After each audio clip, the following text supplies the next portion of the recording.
Anyone can make promises when running for office or seeking to attain a high position. However, Jesus reminds us in Matthew 7:15, "You shall know them by their fruit, not by the words that they speak." Dr. Willie Wilson is a philanthropist, entrepreneur, and recording artist. He grew up in impoverished conditions and rose to found multiple successful enterprises and attain multiple degrees. Many describe him as a generous man, donating his time and resources to Chicagoans in need. He's a man of faith, and he's running for mayor of Chicago.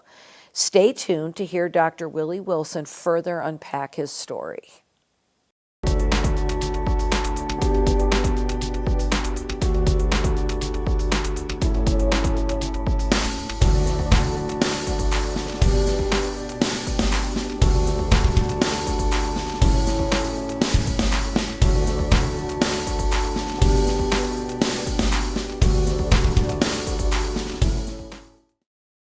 Well, hi, friends. Welcome to the Everlasting Love Program. I'm your host, Barbara Karpuzian, and it is a pleasure to be with you. Thanks for joining us. You know, we want you to know that God loves you with an everlasting love. That scripture comes from Jeremiah 31:3. It says, He's drawn us with His loving kindness, with His everlasting love. He loves us. His love is wide, it's deep, it's high. It's for you. You know, His love covers a multitude of our mistakes. And we just want to invite you today that if you don't know Jesus, that you would open up your heart, that you would perhaps ask Him to come in and dwell in your heart. He is God in the flesh, and He came to this earth, laid down His life, demonstrating His love for us, and then took His life back up again. And you know, when you accept Him into your life, the Spirit of the living God comes to live inside of you. And He will help you on this journey called life, which sometimes can be difficult. But He will come and help you on this journey.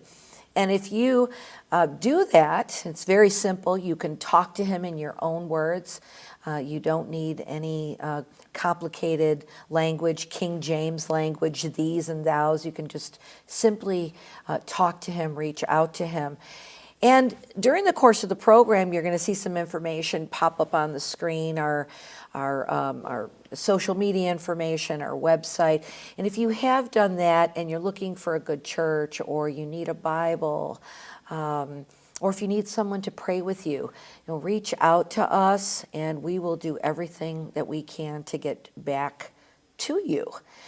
So I'm really excited about our show today. I just love that God has called our team to partner with Him and to do these shows. You know, we have a YouTube channel, Rumble channel. We're out there, and please take a look at some of our archived shows as well. But I'm excited for this show because we have Dr. Willie Wilson on with us today. And Dr. Wilson is, his biography would probably take us the rest of the program to talk about. But, you know, he's a philanthropist. He has degrees behind his name, multiple credentials. He can talk about the work he's done with McDonald's and the different McDonald franchises. He's got a gospel program on Channel 9 called Singsation. I mean, he's just everywhere. He's probably really known for his generosity in helping Chicagoans, even recently with gas cards. And I heard again, he's getting ready to announce something. I don't know if I'm even supposed to say it on the program. Fine. He's getting ready again to give away $2 million in gas station is gas cards? Gas and food. Gas and food. Yeah. Wow. I mean, the generosity, you know, and I think about scripture that says, you know, when I was hungry, you fed me. Yes. Right? When I was in prison, you came to visit me. Yeah, right? and just that generosity, and what you sow, you reap. So, Dr. Wilson, thank you so much for joining us on this program. Thank you. Thank you for allowing us this moment to come and share with your audience. We appreciate it very much. Well, Dr. Wilson, I want for our audience to get to know you and to know just about your life, where you grew up, what conditions you grew up in, and how you came to be Dr. Willie Wilson. Yes. Yeah, well, it's the life. We was 11 sisters and brothers, sharecroppers, from a place called Gilbert, Louisiana. And we worked there and ran away from home at age 13. You ran away from home? Yeah. And we went one day in the 8th grade, and we got ours and job down into Mexico, Florida, Delray Beach, Florida. And it finally ended up in Miami, from Miami back to home, and then Chicago. Okay. And so we got ours and then job in the piano factory in Mayoral Park with our first job here. And then we stopped work for a while and got back to work in McDonald's. And when you say we, who was we? Well, I use we as me. Okay. Yeah, I hate to use the word I. Okay. So that's why I always say we. Okay, I appreciate that. Okay. Yeah. Most of the time we say I, and we think about self, but we say we work together with other people and things of that nature. And so we could be taken, in my opinion, me and Jesus Christ. Okay, you and the Lord. Right. So we do that. And so we done that, and we struggled, and we came up poor, and I'm still in the same mind today as when we were sharecropper. Today, I work just like I'm poor today and doesn't have nothing today. Same way. We still work 12, 13, 15-hour days. So just to keep it going, because there's so much need out here to help others. Yes, okay. So 13 years old? Yeah. You escaped from, like you said, or left Louisiana and went to some of these other different places. Right. And then you just worked hard. We work hard, and during the time working hard, of course, Mom always taught me by the Lord, and that's to stay with me. Although we got out of church, and it was tough for me to get back into church. I went to church, went back to church at the last result, because I did not want to go back to church. Okay. Right, but we hit such a tough time out there, we had to find some relief somewhere. And so I thought about what Mama told me, and we went back, and I'm glad we did. Okay. And so we've been in it ever since, and we'll be working for the Lord until He decides to take me home. Until He decides to take you home. I love that. So what brought you to Chicago specifically? Well, my mother had a sister here, and we was going back to Miami to live because we had a job in Miami. And so we was going back, and she said, why don't you try Chicago, because you got a auntie up there, which is her sister, and you at least know some people there. We have no relative in Florida. And I said, well, I didn't want to do that. I wanted to go back to Florida. They said, okay, why don't you just try it for us? Okay. So I tried it for her, and it was in August. Got here in 1965. How old were you then? Well, we was, I think it was 16, 17, right in that area. 16 up there was. And we got here, and it's been a struggle. It's been a lot of down. I'd say more down than up. Can you explain that, Dr. Wilson? When you say struggle, like what do you mean? Struggle by that? to make ends meet. Okay. Struggle to make a living. Okay. Struggle to have a good job. I worked 13 years down south without getting paid. All right. So that was a struggle. And the sharecropping is Yes, that? sharecropping, right, So we never necessarily had nothing. And then my Yes. first job was 20 cents per hour. Whoa. All right. And so we was in a situation where we struggled so hard until when we had the opportunity to get a job at McDonald's that paid $1.10 per hour, you know, and we made it from there. Now, understand, we make a little bit more today than 20 cents per hour, $1.10 per hour now. But if I had to go back and work for 20 cents per hour to make a living and take care of my family, I would do that today. You know, so I keep myself in that same That tenacity. Wow. right. Yes. Because you can never figure that you got it made. You know that you ain't gotten up so high you can't come Wow. down. A lot of people. I got some friends of mine who, you know, pretty to do well off, but some of them right now is in nursing home where they have dementia and they don't even know they're in the world. You know, so whatever sometimes we think we may have, Yes. you gotta understand. People gotta understand that it is from the Lord Jesus Christ that give us all things and that He owns all things. Yes. And is here for us to use it to His glory. Yes. And we must always try to stay focused that way in mind. And I try to stay focused and stay grounded to that, and that's why we work hard to help others. Yes. You know, today we don't care about myself. Financially, we're okay, my family and I. But everything else, we work beyond what we got saved for retirement if we wanted to do that. We give it away. We get 100% of the dollars I make today, we give it away. That's incredible. But I love your mindset. I think sometimes when people have the wrong mindset, that's what cripples them. But your mindset is one of tenacity and perseverance. Oh, yeah. And yeah. It's as far as I'm concerned, it's the only way to be happy in life, working for eternal life. Yeah. It's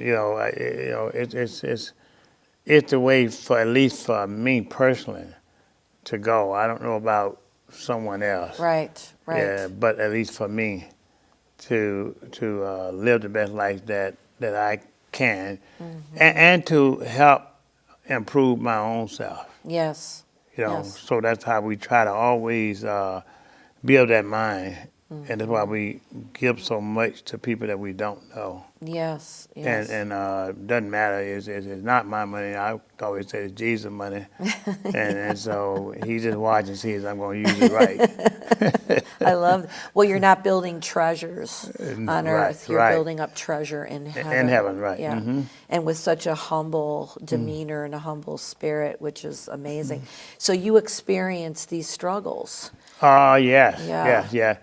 We experience a lot of struggle, and in my mind today, we still experience struggle, but in a different way. Okay. And Right. what can you talk about that? What do you mean by Well, we struggle is about when we see other people struggling, then my mind says I'm struggling. What am I going to do about that? Okay, you're burdened for other people to help, right? Yeah. Okay. And so we'll struggle. Just a person come up to me and say, I don't have any gas, and I used to visit my mother at the nursing home. She's sick, 7 days a week. Now I can't go. Can you help me out, or something like that? Or somebody trying to stay in line all night long to get gas, and then we got to push the car out of the street into the gas station for them to get gas, just so they can get their kid to the daycare center to get to work. Yes. Right?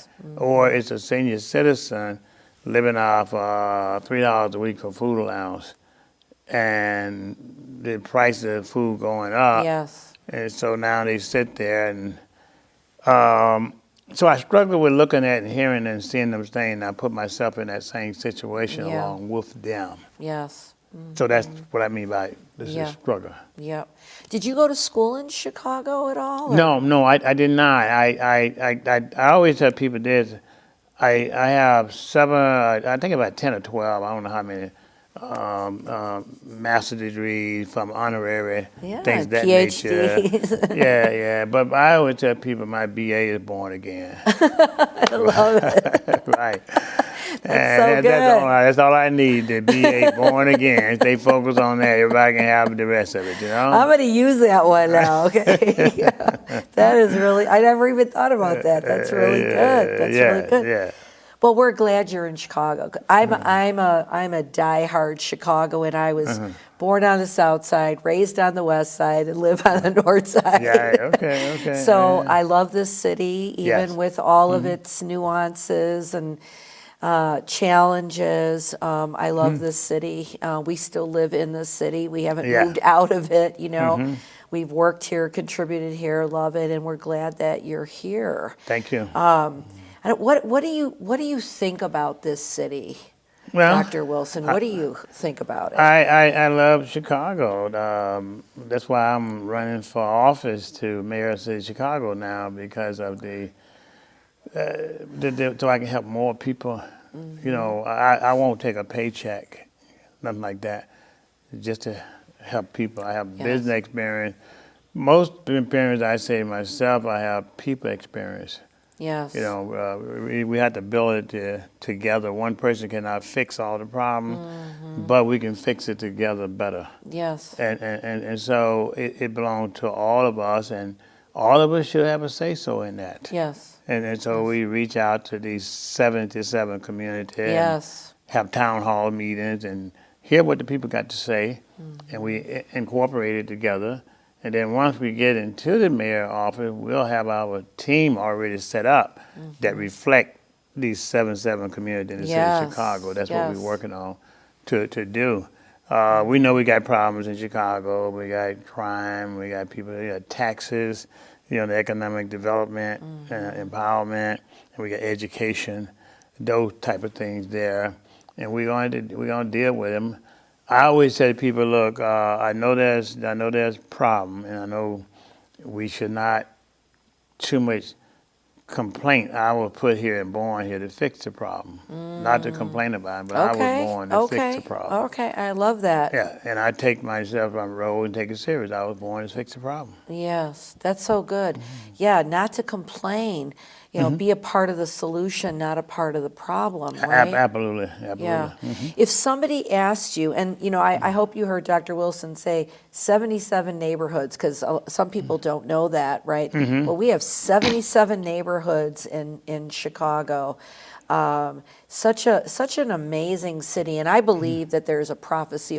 There have been prophecies over the city that it would be a hub for revival. And it's funny. I had said to my husband that we were watching some news, and they were sharing some statistics about, like, there were the top 5 cities where crime has gone up X percent. Actually, Chicago was not in that list, and I was like, okay, I believe we're going to experience some transformation in the city. Oh yeah. We got to get the right people in office. Yeah. What is your vision? So you're a mayoral candidate right now. What is your vision for the city? And I love the collaboration of bringing people together from multiple communities to talk about what we can do. But if someone were to ask you, like, what is your vision for Chicago? Well, my vision is, first of all, my vision is working together with all the different personality, nationality, police officer, different organizations to come up with a solution that we all can take and work together and solve together, right? We got crime is number one, obviously, for everybody. Yes. You know, and we got education, we got economic empowerment. We have to take the crime situation, hold the people accountable for committing the crime, but same token, we got to put the solve the problem, the root of the problem. Yes. Why did they cause all these problems? Yes. So I envision this here that put training, like in trade school, so they can make good dollars and a good job, more than they can make selling drugs on the street. Yes, right. If you got training in the school education system, your churches, your community centers, and then once you get out but you have to have a trade. Yes. So you got to trade, and my solution was that before you can finish or graduate from school, you have to have at least 2 trades. And that way, that person get out of school, they instead of making $15 per hour, they making $150 or $200 per hour. Yes. So that way you can raise a family. On $15 per hour minimum wage, you can't even pay for health insurance. Yeah, right. Right. So, but we got to put people in place that making sure that we can institute good trade. So a person don't go to school or get out of school, then they got this trade they can fall back up on and get a good job, or the city can give them a contract once they get done, and they can have a contract and have their own businesses. Now, there's no way you can do it. You could take this. I just use the CTA for example. Well, you can put a trade right in the CTA because they do a lot of mechanic work and fix a lot of buses. So you take some young men, young ladies, and if they like that type of work. Sure. And they learn how to do it, and once they finish that, the city owns CTA.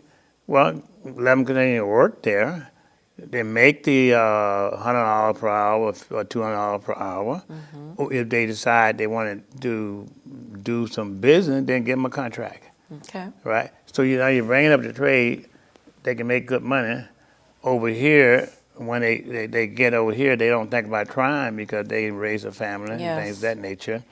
And then we have to put the people in office that gets in office need to do the right thing. But what I would do as mayor, put the people in office that understand business, that can help take them program, help these young men, young ladies, be mentor, and making sure they watch out and that they don't go into a default and lose the business. Yes. Meanwhile, you set up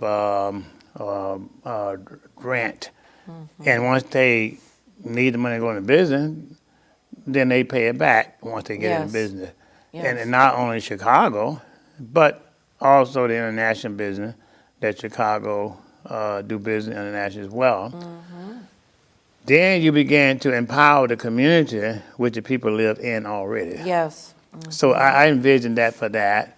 The property taxes and things, I believe we must get it down because the people in Chicago, high property taxes, they got to move out of the city. Right. Why not lower the taxes? No school choice. Right. Well, why not lower the taxes and people can shop in Chicago versus going to Indiana and buying gas and groceries there, or moving out, going to Tennessee or Texas where things a little better at for them.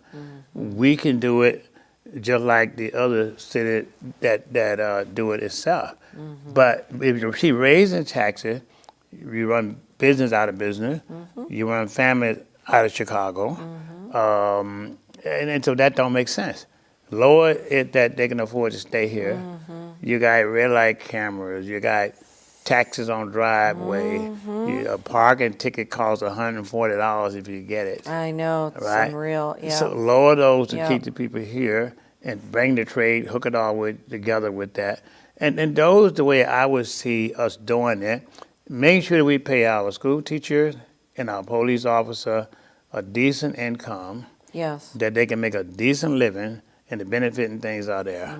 And making sure we can communicate with them and talk about these particular problems. Yes, yeah. That's some of the vision that I Sure. see us going down. Yep.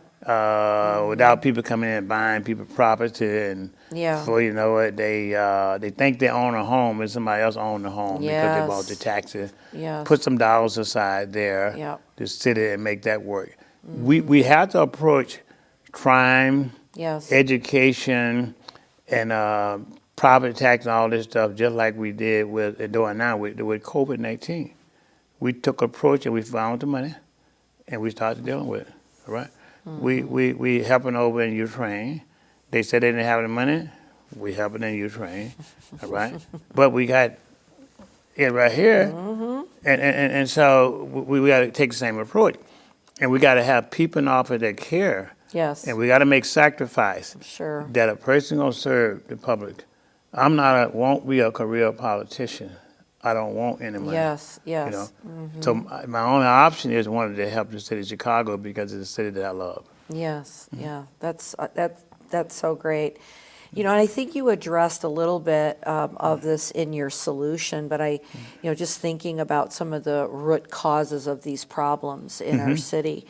I was in public education for 23 years, and I remember doing an activity with my sophomore students around like their paradigms, like what they really believed. And I remember being, and I taught on the south side, I taught on the north side, I taught in different parts of the city, and worked in other roles as well. But I remember some students saying that, like, yeah, if I could make more money standing on a street corner selling drugs, perhaps that's the direction that I might go. And obviously the purpose of the activity was to try to shift some of those paradigms, that because some of them just had these ingrained belief systems, perhaps from their own environment or upbringing or whatever they saw going on in culture. So when you think about some of these root issues, these problems in our city, how do we address those, right? When I have a student that I remember ran from one neighborhood to another neighborhood because there were different gang, territories. Had to drop his book bag off so he could get into the school, and he had to run. Like, what are your thoughts around that? And then even thinking about police right now and all the kind of conversation that's going on around police. I know I just threw a lot out there. No, but I mean, it's fine. The way I would look at it, a person need to have something that they love to do, and they must have a motive about being successful in life. Whether you do drugs or whether you're in business, everybody wants to be felt like somebody and important, all right? Yes. And so it's up to the leadership to make sure they feel that way. How do you do that? You sit and talk to people, you make them feel comfortable, and you also help them believe that, hey, you can make it. And you must put that in their mind that they can make it, and here's why. Because a lot of our young men, young ladies doesn't have hope or faith on anything. Yes. But oftentimes we can get, we will listen to the person who at school or in business before we listen to sometimes our parents at home, right? And so I guess sometimes we be at home and our kids see us and stay with us every day and every night, and all of a sudden they go outside and they encouraged by the outside influence. I mean, it's because you gotta be, like, in my opinion, a person who really cares about people has to say, I'm gonna be your mother and father while you out here. Like, it takes a village kind of thing, right? Right. And then here's why I'm going to be it, but here's what you can take and do. Here's what I'm willing to help you with. If you give me a chance to talk, I'm willing to help you with it. If you cannot read or write, well, let's find out why and why not. And then a lot of young men and young ladies probably can't read or write or know their ABC because they at home when they come up, they go that home hungry. At night, they ain't got no food to eat. They ain't got no bed to sleep in. Then when they come to school, the only thing they got then, they get their meal at school. Yes, right. Right? And so we must fix those problems.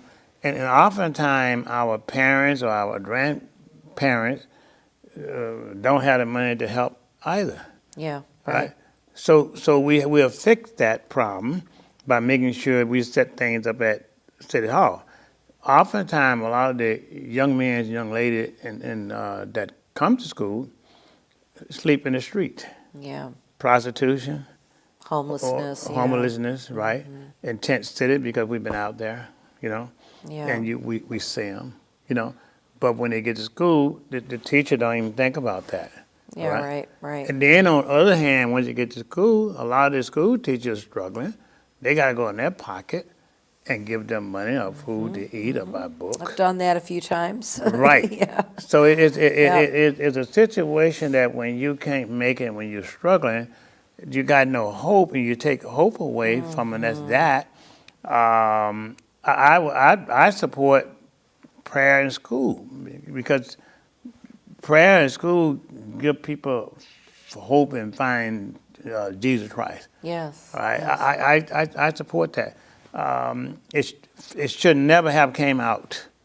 You know. I hear you. Yeah. Yeah, In so- the 60s, it came out in the 60s. Well, that's because a lot of the people that, and I have to say this, a lot of people that said it should be in school didn't get up and fight That's right.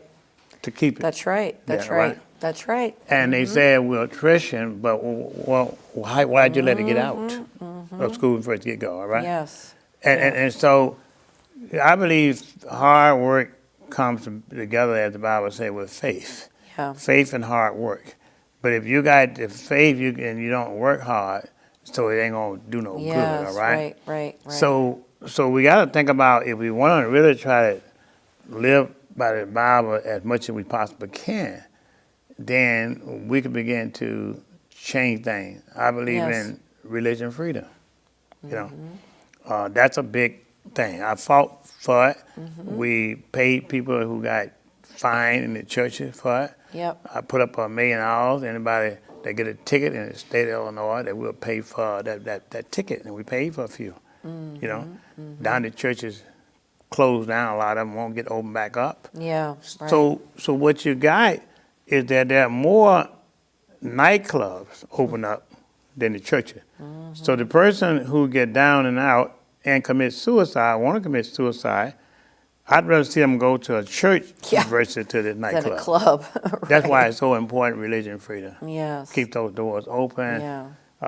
You know, at the bottom line, end of the day, it is about caring for those people who is down and out and have a heart to help them versus saying, I got to just help myself. That's right. That's right. That's so good.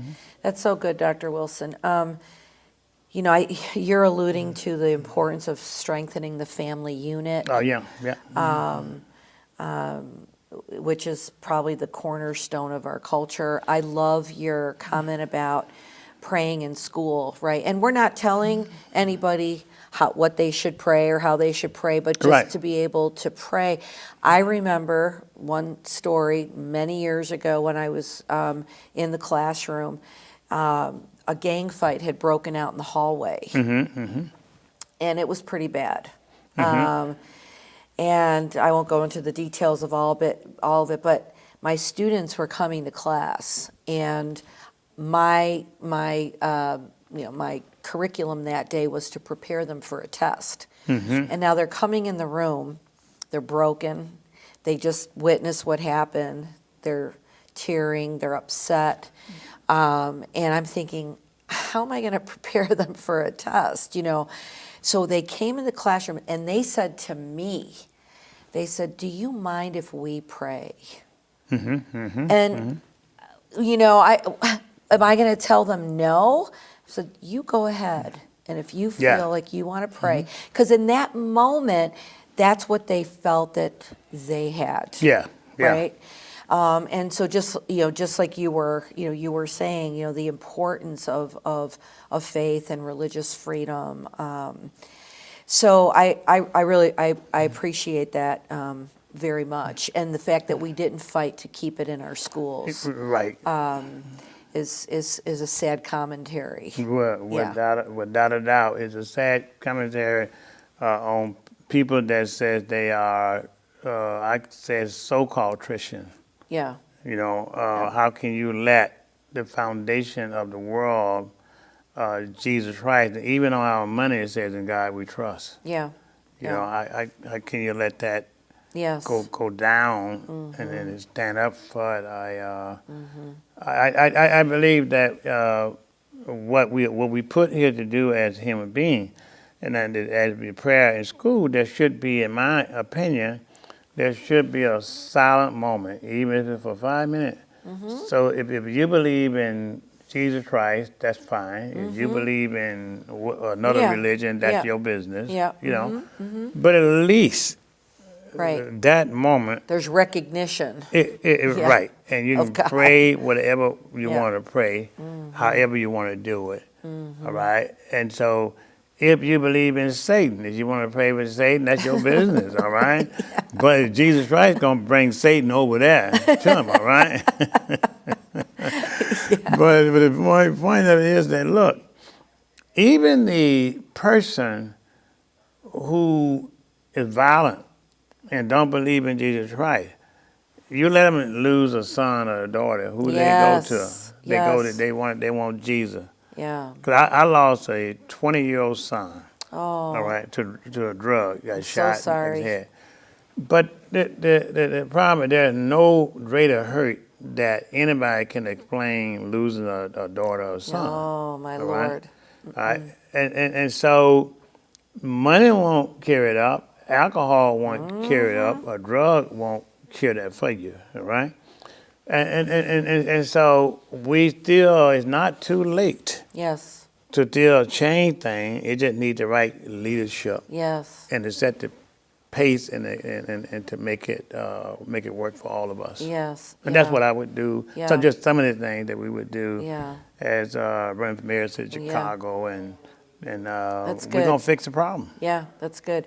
Well, and even having a moment of silence gives individuals kind of this moment to reflect on the fact that there's someone greater than themselves. Right. And I think with like a lot of young people who perhaps don't have that, and there might not just young people, but if they don't have that, right, that affects their hope. Yeah. Right. And despair can come in, and because they just look around and it's what they see, and Well, there's yeah. nothing greater than that for them to, to hope, to have hope in. You know what?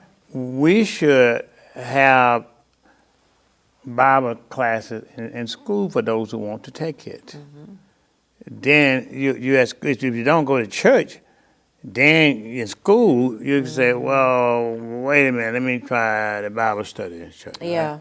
Yeah. So I can guarantee you is that once you start to read the Bible, because that is how, in my opinion, the Lord talked to us, and that you're gonna change. Yeah. Ain't nothing that you gonna change. Yeah. All right? That's right. You're going to. Right. I know. I ain't no doubt about it. Yeah, you gonna change. All right. Yeah. And a lot of us sometimes don't understand the Bible. We don't understand there's an Old Testament and a New Testament. We don't understand that, okay, and Matthew, St. Matthew, Jesus came on the scene for grace and mercy. We don't understand what grace and mercy mean. Yeah, right. Mercy means you're forgiven to sin that you do or something you do wrong, Right. but grace woke me up this morning. Right. Right? Yeah. And we don't understand sometimes why is some of the disciples saying the same thing, the disciple of Jesus Christ in Matthew, Mark, they're saying the same thing, but they're saying it in different ways. Yeah. And we need to understand. Yeah. They were talking the same thing, but looking out their eyes, Yeah. they saw it in the way they seen it. Yes. And then they can relate to other people, because everybody Yeah. can't relate to what I say, but they can Yeah. relate to maybe what you say. Yes. Because of different ways. And then you got to understand that too, is that what did it meant? Who was the why did God create the world and who He brought on the scene? Yeah. And Yes. understand Babylon and Yes, all of understand that, the destroyed yes. and everything else. But once we get the foundation straightened out, then okay, now I know how to study the Bible. Yes. And now I Yes. can take a regular course. Now I can get a little deeper. Now I can understand what Paul said, for though I be free from all men, yet have I made myself a servant unto all, that That's I good. might gain the more. That's so good. And you're Yes. living that out. Yes. You're living that out because you are a servant. Right. Yes. I want to ask a couple of hard questions. As many you want to. Dr. Wilson, I feel like Chicago's still pretty segregated. It's very segregated. And how do we change that? I understand how it happened. Like I have some history, and then even how do we deal with the police situation, right? So just your thoughts around those are two kind of big. No, well, yeah. Well, look, Yeah. I'm from Jim Crow days. Yes. We watched down south where it's 20 families in the field chopping cotton and picking cotton, whereas that the landlord, which was a white man, would be in some of the men's house going with their wife at the same time. But they couldn't do nothing about it. And having babies by their spouses, Yes. but nothing we could do about it.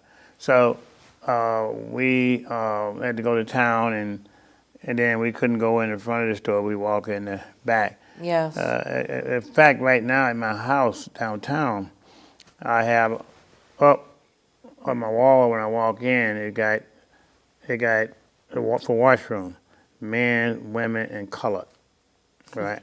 And on my birth certificate, it had color, right? So we went through that, but we still came out not to be bitter. Yes. All right, because my mother taught us that. That's so good. Yeah. So what I want the audience to really hear that, right?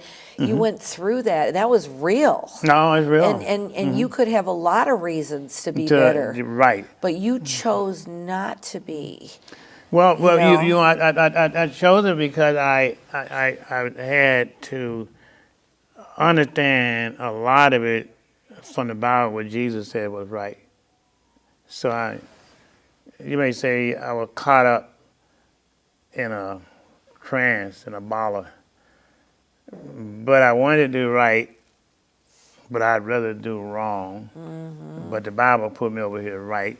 Yes. It's to love ye one another, whether somebody dislike you or not. Yes. All right? And today, as running for mayor, and even before that, way before now, I goes in the white area. I go with the police department. We talk to them. In fact, I got some of the police officers now supporting me when they needed face masks and they couldn't get them. I happened to have 100 million face masks to sell to my customer when the mayor or the governor couldn't get them. Wow. And I went person myself.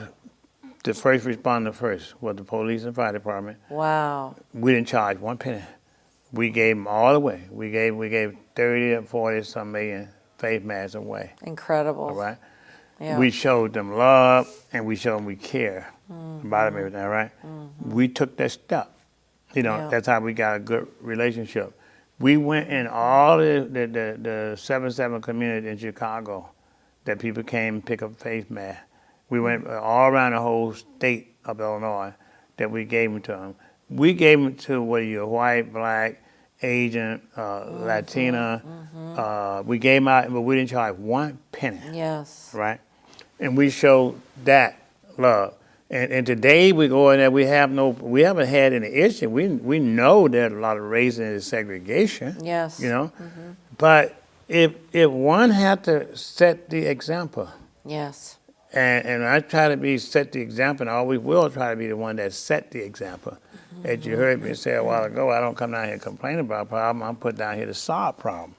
And mentally, that's how you must think, So when Jesus come down, he came down and solved a problem. People were dead, he raised them from the dead. Yes. People were fed food, and he raised 5,000, fed the food, they're hungry, right? Yeah. So he gave sight to the blind. Well, we still have that power today. It may not be like Jesus said he was doing it, but with your food, I go around, give gas, I give food to people, take the resources that the Lord have blessed me with, because I don't own them. He the one own the money and everything. I'm just using it to give to people to get food, Yes. white, black, Latina, Asian, whole 9 yards. So I'm following what he already have done. Yes, yes, yes. And so we have to put ourselves on that mindset and then go out and do it. Yes. Regardless of how they treat you or mistreat you, you cannot let nobody put you in hell. Yeah, that's so good. Oh, wow.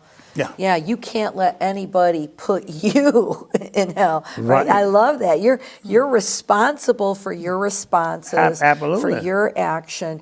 And yes, you don't want anybody to come and try to steal that or destroy that in you. That's really good. What a great perspective. Well, that's the only way it is.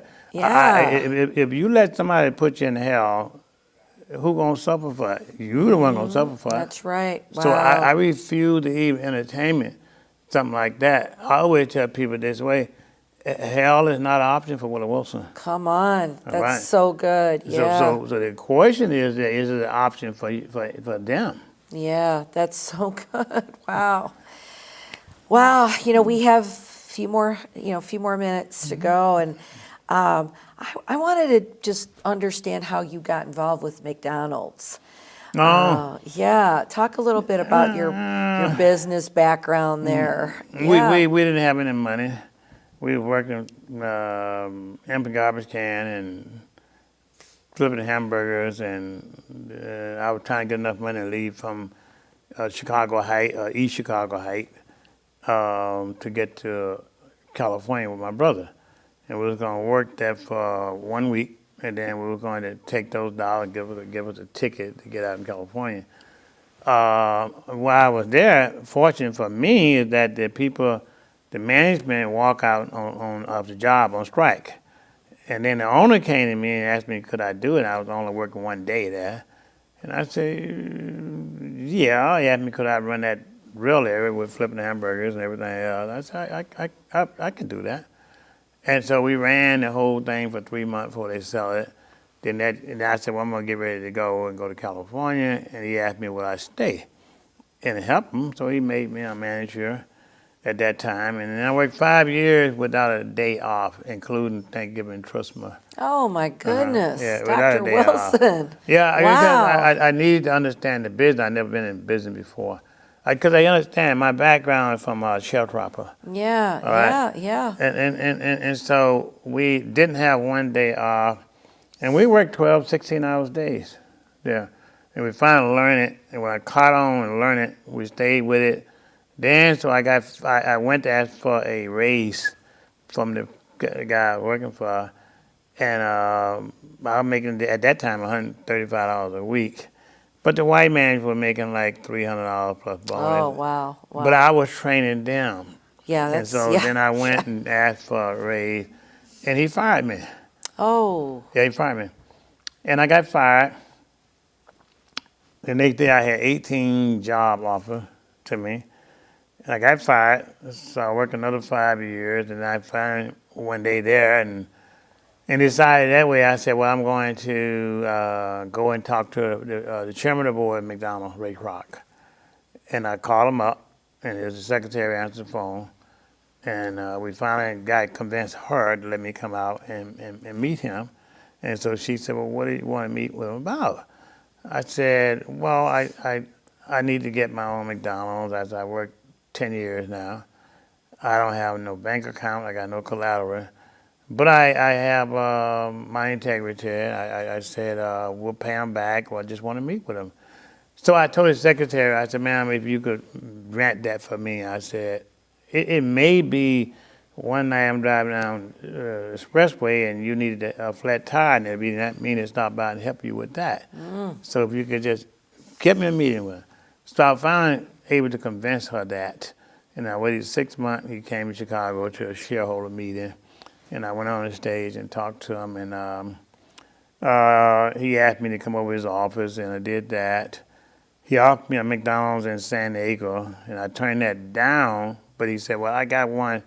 If you got one downtown, I said, okay, I'll take that one there. Then I got back to Chicago. The vice president said, why don't you work in Chicago? I said, I'd be glad to, but nobody offered me a store here. He said, well, could you just trust me?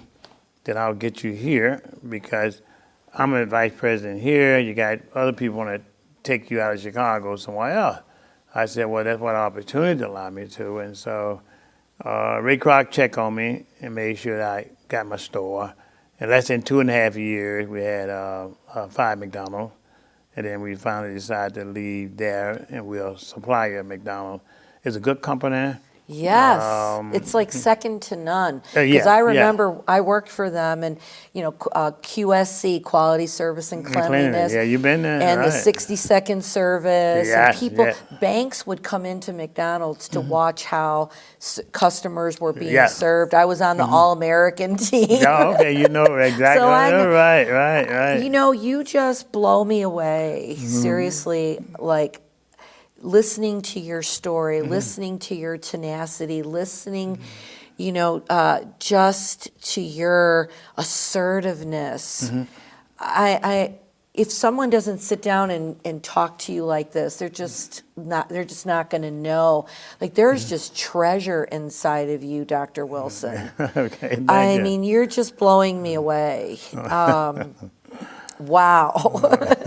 So much treasure inside of you. And look at, you said, I have nothing, but you went in and the Lord gave you favor. Yes. It gave me a favor. Wow. I did a lot of praying, and we gotten that. But in life, we pretty much check every box. Yes. From kid on down, when I was born into the world, people got to understand this. Down south, a black woman was put down south to have babies. Yes. And that was all the black woman was used for to have babies, and then to work on a white man farm. Yes. To gather crop. Yes. We had been free, my parents and everybody, when out of slavery, but they didn't know it, But what happened was that when we look at it, Mama always would just say, "Look, y'all can make it. You can make it." So when I was born, Mama had to go back in the field 1 hour after she had me to work. Dear God. And they would put me in a grass sack or cotton around me and put me on the back of the cotton sack. And Mama had still picked cotton. Dear God. And that's the way it was, because you didn't have, a black woman down south didn't have the luxury of having a doctor. There was no doctor down there for the African American. Yes. It was the other female that delivered the baby. Yeah. And they was allowed to be delivered the baby, and I was one of them. Yeah. And go like right a back. midwife or something, right? Yeah. And go back and pick the cotton and keep going.